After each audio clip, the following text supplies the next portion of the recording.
Hello there, hope you can hear me. Josh here. I have had a little play on Good Earth in the 6 o'clock at Beverley. He's around 5 to 1, 11 to 2 in most places, which I think is a shade too big. And hopefully, he can run a big race here. As always, I'm in the excellent Gigi's Gold. The first thing I actually noted when flicking through, I mean, at a general point, older horse handicaps are not a bad place to start. The fewer 3-year-olds, the better. There are 4 in here actually. The Roger Varian horse, most fancied of those. But I thought Good Earth's sprint experience may come to the fore. The first thing I noted when flicking through the cards, I do get drawn in, I suppose, by the green as opposed to the red with the trainer form. And Michael Harrington's stringer going along at a decent clip. A couple of winners in the last 14 days. 25% win. So yeah, they're going along a fine percentage of rivals beaten fine. Does well at this course, as does Good Earth, who's a course and distance winner. So there's no complaints in terms of yard form. Connor Planis gets on well, or knows Good Earth fairly well, and has a good record for Michael Harrington in the last year, 4 from 21. He appears to be riding with confidence also, and his £3 may be valuable here. The next port of call, kind of at a glance, was the Instant Expert tab. Always useful to assess horses against conditions. In terms of the win, it looks like being pretty fast at Beverley. I don't think they're expecting any rain or anything else. So, horses who have form and proven winning form on good to firm ground is never a bad thing. And you can see here, Good Earth, always a line of green and amber, is a positive as a way for delving in a bit further. Clearly, he's arguably best on good to firm turf. He's actually £8 below his last winning mark. So evidently he's well handicapped to strike at some point when it all drops right. And as with any 5 furlong sprinters, it can be a question of the start, it can be a question of the pace, the draw, small fractions, and everything else. And when the race works out, they can pop up, and he's certainly handicapped to pop up. Of those with kind of other previous winning handicap form, looking down, it's always a good spot to look at, especially with horses who you don't think are unexposed and improving, and those that are hoping to return to a previous performance. Well, Ventura Express is still £2 above his last winning mark. He's actually never won off a mark of 84. He's got no claimer on to date. He has been beaten and gone close by a neck and under a length, so maybe he'll get away with it. But evidently, on that evidence isn't chucked in. The Varian horse, hasn't won in a handicap yet and is likely racing handicaps. Khabib he's 1 from 29 on the flat. He's currently leading the market. That kind of put me off because he doesn't like winning very often. And yeah, he's still £7 above his last winning mark. So yeah, that's a question for him, but he has been running well and has been running consistently. I'd expect him to be thereabouts, but have gone with a horse who prefers or is more used to getting his head in front and possibly looks a bit tougher and has a bit more class because he's performed well at a higher level. Going down here, Emerald's Pride is now £4 above last winning mark. Arguably possibly progressive and still going the right way, has course form. I can touch on that one in a second. Midnight Lears at £6 below last winning mark, so again might be able to strike at some point soon. Glendown's £1 above last winning. Travel Candy £5 above, so they all need to kind of do something different or at least improve to get past those last winning marks. If I just click the pace tab, again, lots of green. Good Earth has never been out the never been out the places at Beverley. Twice over 5 furlongs on good to firm, has a second, a length and a quarter of 68 back in 22. And then June 23 under Connor, off 81, so only kind of technically £1 higher, and he did that comfortably in a big field, and importantly he was drawn wide wider in a 17 runner race, which was clearly no hindrance, and he is drawn wider here today. So, you know, he ticks lots of boxes there. He rarely runs a bad race on good to firm ground, as you can see when flicking here, and certainly at this class 4 level in particular. So yeah, I think we're going to get a big run. You can see the consistency of Khabib there, but I've spoken about him and Emerald's Pride. Yet to be out the places at Beverley either in flat handicaps. So yeah, but for me, Good Earth ticked a lot of boxes. If I just go to the pace map, generally on good to firm ground here, as you can see with these pointers up here, this kind of field size, it pays to be leading and prominent. Good Earth is wide. He can be held up. He can either go back and drop in, which wouldn't be ideal. There's not loads of pace. The Wolford horse here, but inexperienced and handicap debut. Digital. There's nothing really likes to bomb on. Importantly, for one drawn wide, there's nothing low which tends to go forward and therefore can force these horses drawn wide to kind of be kept out wide. We'll see if Sylvestre down here decides to switch things up and bomb his forward. That's not impossible, but some of these may be able to get over. And if he starts well and Connor decides to get him a bit more prominent, I hope he won't get stuck wide and he can actually, after a furlong or so, might be occupying a position down here nearer the rail, maybe one or two off. But I don't think that will be a problem for him. I can just click on the profile tool and you can obviously go through all these horses separately. If I just oh, sorry, where am I? I want Good Earth. Here we go. Good Earth, the horse, flat handicaps. And since sorry, the horse, there we go. Yeah, flat handicap since the start of 2009. You can see his preference for good to firm ground. He's much the best when he hears his hooves rattle. As you can see here with his stats there on good to firm in flat handicaps, he's definitely better on a faster surface.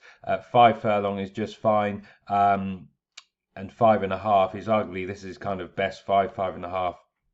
The class is fine, field size is fine, the actual weight carried is fine. He kind of wins at all sorts of odds, so no concern there. Well, up to 14 to 1. Bigger, not so much, but we shouldn't have a problem on that front. His day's rest and his rest pattern looks good. Time of year looks good. And I mean, he just seems versatile. It seems to take a few months to get going, but then, yeah, he kind of finds his stride and holds his form. Straight course, fine. Turf, admirable. I wouldn't mind owning a horse like him. 10 from 38, 22 places in flat turf handicaps.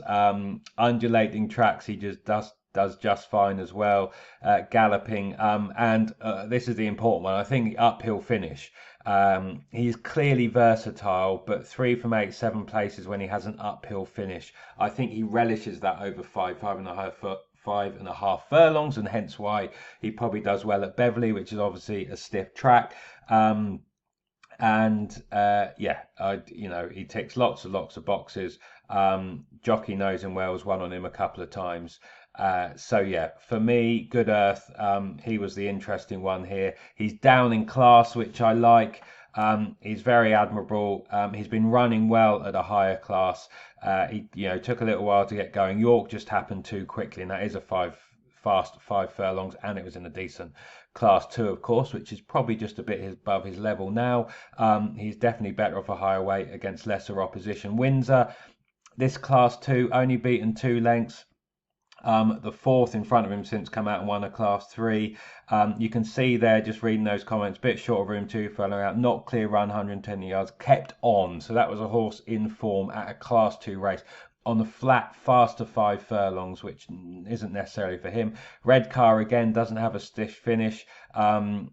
Missed the start a bit. I wouldn't want him doing that here, but he ran on inside furlong, nearest finish again. So he's a horse who's arriving in form, top of his game. He's posting some consistent Racing Post ratings here. All of his last 3 above his mark. They've kindly dropped him £6 in 3 runs, which is very nice of the handicapper. And yeah, he posted an RPR 89 here, which is decent. Off a mark of 81 here. He's £4 below that mark, now £2 below this Red Car mark. So the handicapper's giving him every chance. I think he is destined to run a monster race here. So 5 to 1 he'll do for me. the sexy 3-year-old, maybe he'll come and take it. This obviously isn't as deep as Ascot. It's his second run back after a break. Been very, very highly tried. I think good to firm is still a question for him. Varian's going along fine. He obviously does very well at the course when sending them north. That might be worth noting more generally. They tend to get pumped and sent off at a short price. Second start in a handicap so-so. He's been using Silvestre to good effect in the last year. That is a trainer-jockey combo to keep on side. I've flagged that before. 9 from 35, 16 places. He wasn't for me today. Neither was Karbib. He just doesn't win often enough, but he is at least arriving in form and running his race. But like I said, I mentioned Good Earth before. Digital, I never get Ruth Car horses right. This one has been running well, in fairness, but has been kind of getting behind at Hamilton. And you wouldn't want to be getting behind at Beverley, even though he does have a SIF finish to help. He should run his race, but again, that may indicate actually that a mark of 74 is about right for him at the moment. Ruth Carr's a bit in and out and not the best record at Beverley, only 3 from 99 in the last 5 years. So if he beats me, so be it. Fahi's a bit hard to get a grip on, first run in 341 days. The Dodds horses are going a bit so-so at the moment. I suppose that put me off, and the fact this one is up in class. I prefer the ones dropping in class that performed at a higher level. That's quite a swing, really, when you think Good Earth's been running well at class 2 level. This one's coming out of class 6 and class 5s. That is a big difference, but was running well and clearly winning here over the course and distance when last seen. I'm not quite sure why the 52-day break, unless they think needs a gap, but I'm not quite sure on that. That may suggest an issue. Does obviously need to improve again, up £4. May do so, but again, I think I've gone with the classier horse and the yard in better form. Similar comments apply to Midnight Lear. And what else have we got? Tim Easterby's first time cheek pieces might do something. They need to. Ground question, I think, doesn't look necessarily informed just yet after 2 starts. Not for me. A few too many questions over the Walford horse. First start on handicap debut. Sorry, it's handicap debut. Mark doesn't bang them in with that. They tend to be slow burners and build up experience. But the yard are going along okay, just hard to get a grip on, really. Ran okay on standard here, good to firm ground a question. I've gone for a kind of a hardier horse. Worth noting, Jo Mason, just to note down for something interesting and useful. She is riding well. She's certainly riding well in the last 14 days and riding with confidence. Some very good stats there. I think she is generally underestimated as a jockey. And yeah, Jo Mason certainly one to keep on side, especially when riding for her family, the Easterby clan and her granddad Mick. The other 3-year-old, finally, Brian Ellison.